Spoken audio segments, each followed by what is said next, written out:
Vantage, New York City, the restaurant of the elite. The soft hum of conversation filled the air inside Vantage, one of the most exclusive restaurants in New York. It was a place where the city's most powerful figures gathered: CEOs, investors, old money aristocrats. The kind of place where a single dinner bill could exceed a middle-class salary. At the heart of the grand dining hall, beneath golden chandeliers and marble pillars, sat Richard Vaughn, a man who had never known struggle. At 58, he was a self-proclaimed financial genius, a billionaire who had expanded his wealth not through hard work, but through connections, intimidation, and ruthless business tactics. He was the kind of man who believed money determined a person's worth. Tonight, he wasn't discussing a new deal or investment. He was entertaining his friends, a group of men just as wealthy and arrogant as he was. Expensive bottles of wine lined the table, and the sound of their laughter drowned out the clinking of silverware from other diners. Approaching their table, Noah Carter, a young waiter, carried an exquisite bottle of Chateau Margaux 2005, one of the finest red wines available. He moved with precision, pouring the wine effortlessly into Richard's glass. But before he could finish, Richard's eyes flicked to Noah, then to his uniform. A smirk spread across his face. "Careful with that, kid," Richard said, swirling his wine. "That bottle costs more than your entire paycheck." Laughter erupted from the table. One of the men seated with Richard, a man named Walter Green, a seasoned investor, froze for half a second. His eyes lingered on Noah, something almost like recognition flashing across his face. But he said nothing. Noah, unbothered, finished pouring the wine without spilling a drop. He was used to men like Richard. They thrived on belittling others, convinced that wealth equated to intelligence. Richard, irritated by Noah's lack of reaction, leaned forward. "You look smarter than the average waiter," he mused. "Shame you're still just, well, a waiter. Ever thought about doing something that actually matters?" Silence. Nearby diners subtly turned their heads. This wasn't the first time Richard had humiliated someone in public. But something about Noah was different. He didn't shrink. He didn't stammer. Richard, enjoying himself, reached into his wallet and pulled out a crisp $100 bill. He placed it on the table and slid it toward Noah with a smirk. "Here. Consider it a little reward. Maybe you can buy yourself something nice."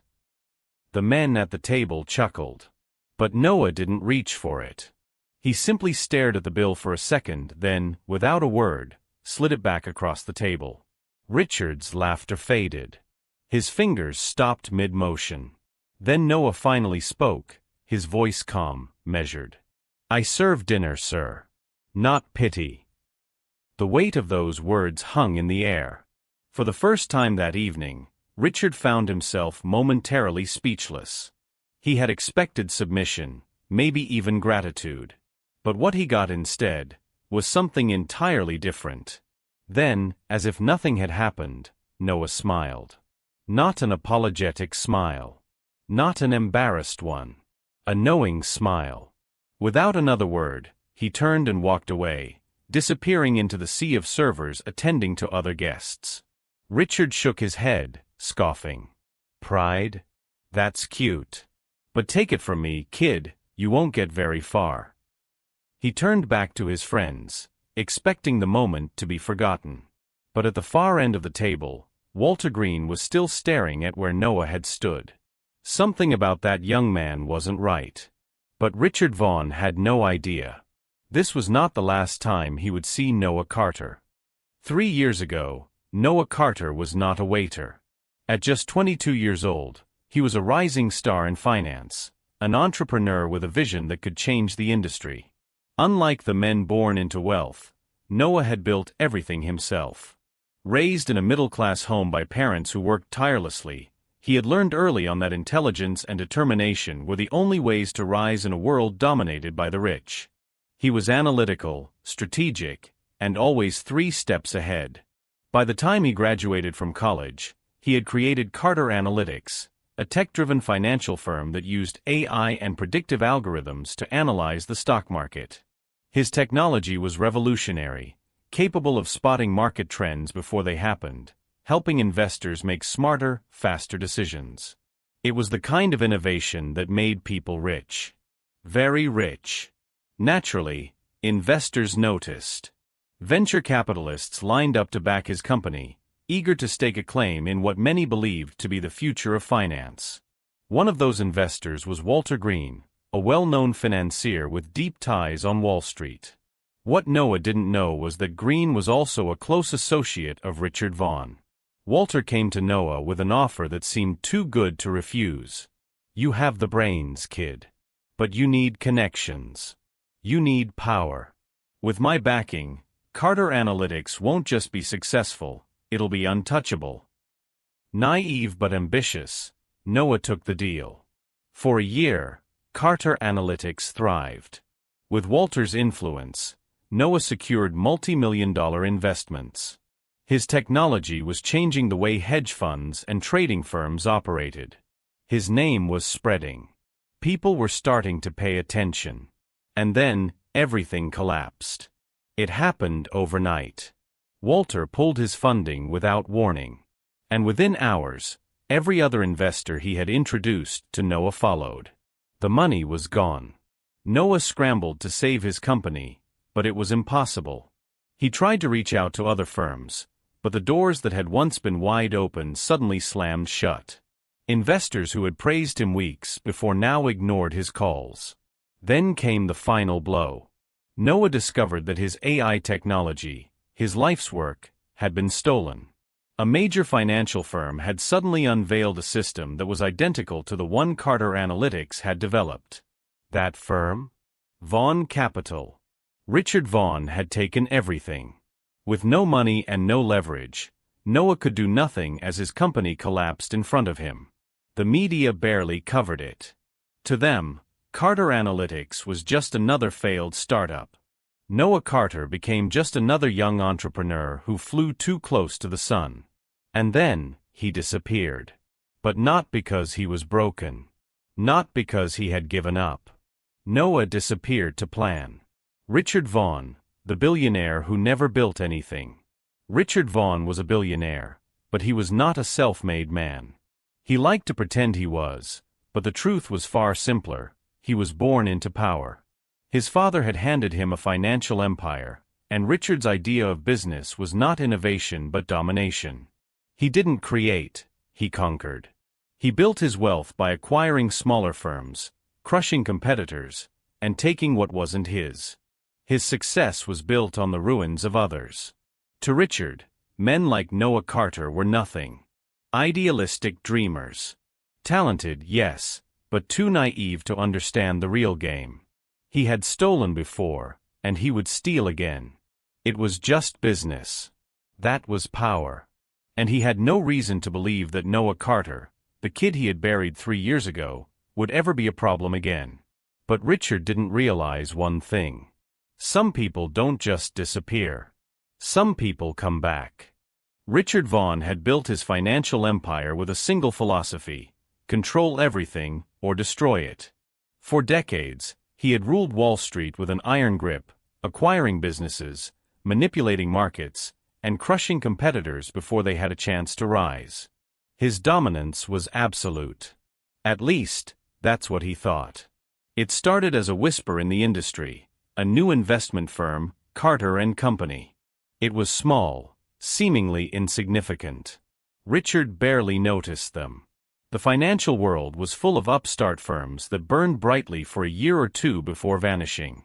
But Carter & Company didn't vanish. They started winning. At first, it was just a few minor deals slipping through Richard's grasp. A hedge fund he had been in talks with suddenly changed direction and partnered with Carter & Company. A private equity firm Vaughan Capital was supposed to acquire was bought out at the last second by Carter & Company. Annoying, but not alarming. Then came the Willington deal. A multi-billion-dollar acquisition, meticulously planned over months. It wasn't just about money, it was a power play, a move that would reinforce Vaughan Capital's control over the industry for years. And then, in the final hour, it was gone. Carter and company had outmaneuvered him. They had anticipated his moves, countered his negotiations, and stolen the deal right from under him. Richard Vaughan did not lose deals. Not like this. Something was wrong. Sitting in his penthouse office, he stared out over Manhattan, the city he had conquered. Across from him sat Walter Green, his longtime business associate and the man who had helped destroy Noah Carter years ago. "You've noticed it too, haven't you?" Richard muttered, his voice calm, but his grip on his whiskey glass tight. Walter nodded. "They're not just another firm. They're targeting you." Richard smirked, dismissing the concern. "So what? Let them try. They're small. They're irrelevant." Walter exhaled slowly, then delivered the blow. "They just took the Willington deal." The smirk disappeared. Richard's jaw tightened as he set his glass down with a sharp clink. "Find out who's behind them," he ordered. "Buy them out. Crush them. I don't care how much it costs." Walter hesitated. That hesitation made Richard pause. "That might not be possible," Walter admitted. Richard narrowed his eyes. "Why the hell not?" Walter met his gaze. "Because they're not selling." For the first time in years, Richard felt something unfamiliar. Not fear. Not yet. But something close. The first cracks appear. Over the next few weeks, Richard watched his empire start to crack. Carter and Company wasn't just another firm. They were strategic, relentless, and precise. They weren't merely competing with Vaughan Capital. They were outmaneuvering him at every turn. Deals he had been negotiating for months were snatched away. Key investors who had stood by him for years suddenly became hesitant. Even his own board members started questioning his leadership. It felt personal. Whoever was behind Carter and Company wasn't just trying to compete with him. They were trying to dismantle him. One evening, his legal team presented him with a troubling report. Carter and Company had been systematically acquiring shares in businesses tied to Vaughan Capital. Slowly. Quietly. They weren't attacking head-on. They were eroding his foundation from within. Richard slammed the file shut, his mind racing. This wasn't some hedge fund trying to break into the big leagues. This was someone who knew exactly how he operated. Someone who understood his weaknesses. That realization sent a rare chill down his spine. Then, a few days later, an invitation arrived at his office. An exclusive investors' gala, hosted by Carter and Company. Richard never attended events hosted by others. People came to his events, not the other way around. But this time, he had no choice. He needed to see who he was fighting against. Walking into the lion's den. The night of the gala, Richard Vaughan stepped into a world that felt eerily unfamiliar. The venue was luxurious, as grand as any event he had ever hosted. Every detail, the decor, the ambience, the precision, radiated power.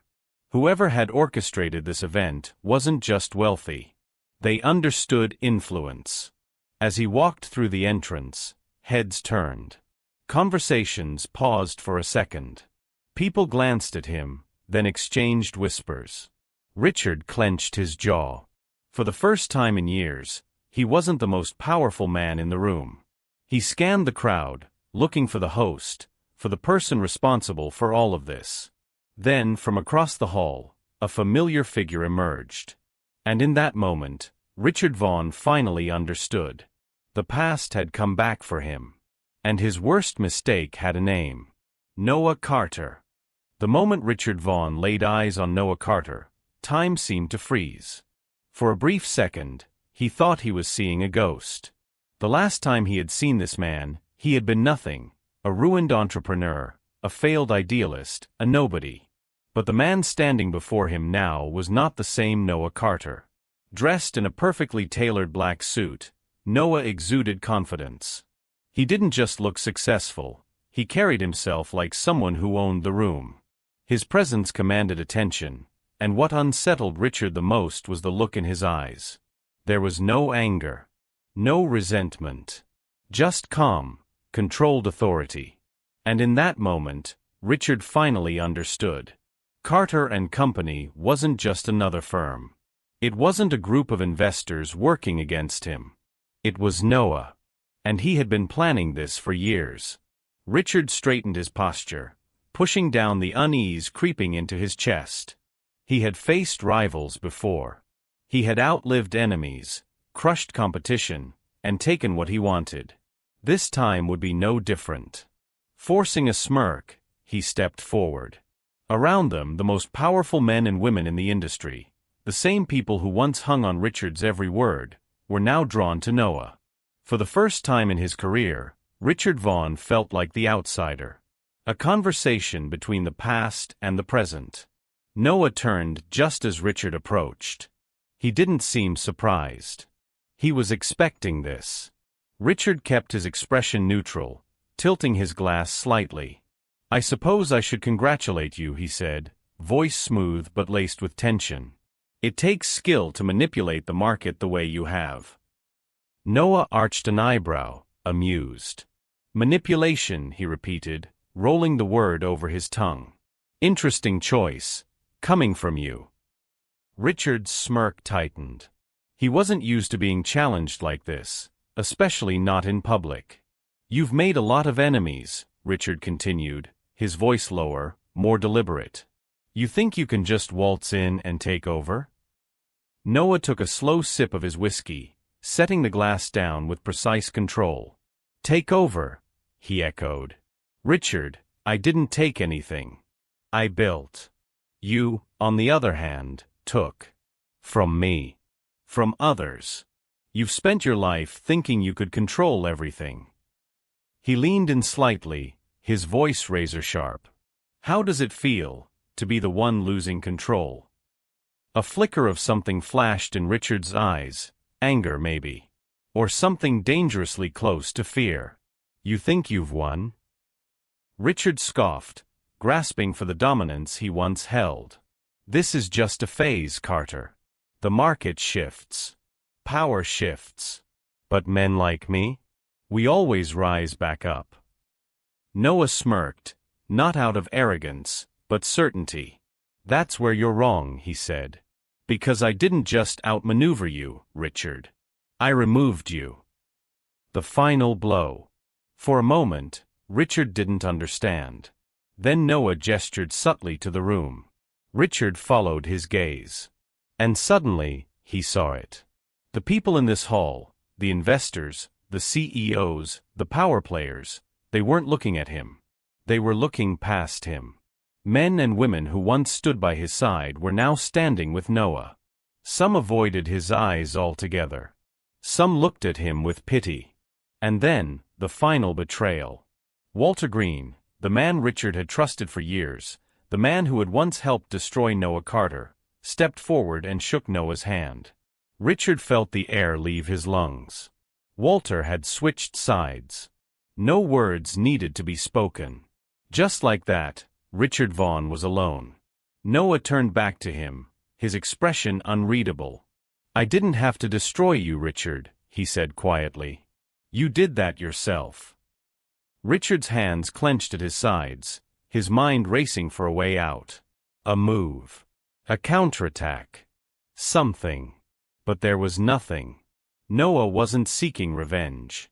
He wasn't looking for public humiliation or a dramatic fall from grace. He had simply become more powerful than Richard. And now, Richard Vaughn was irrelevant.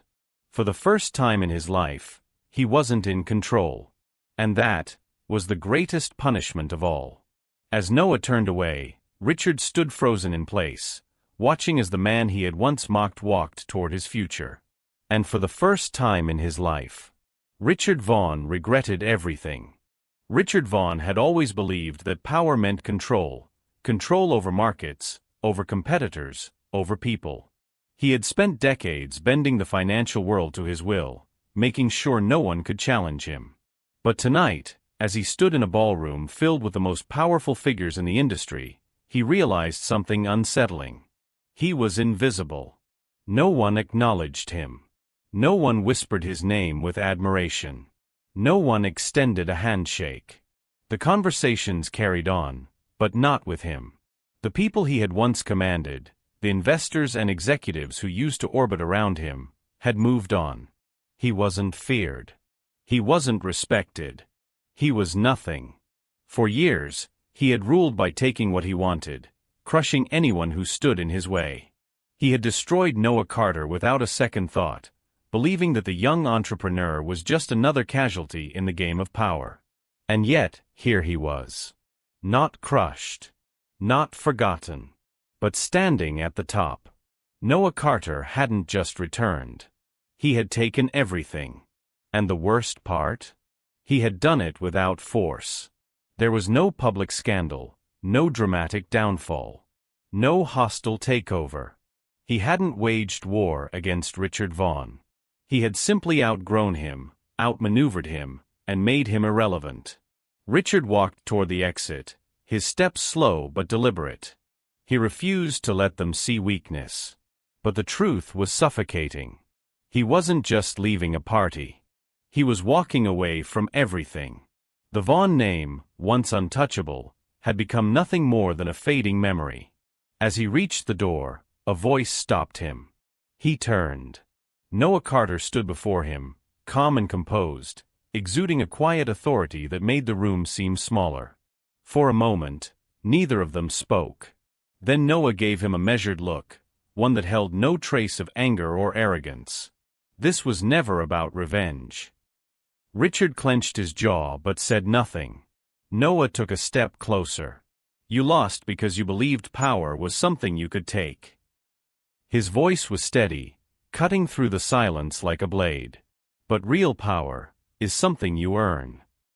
The words settled heavily between them.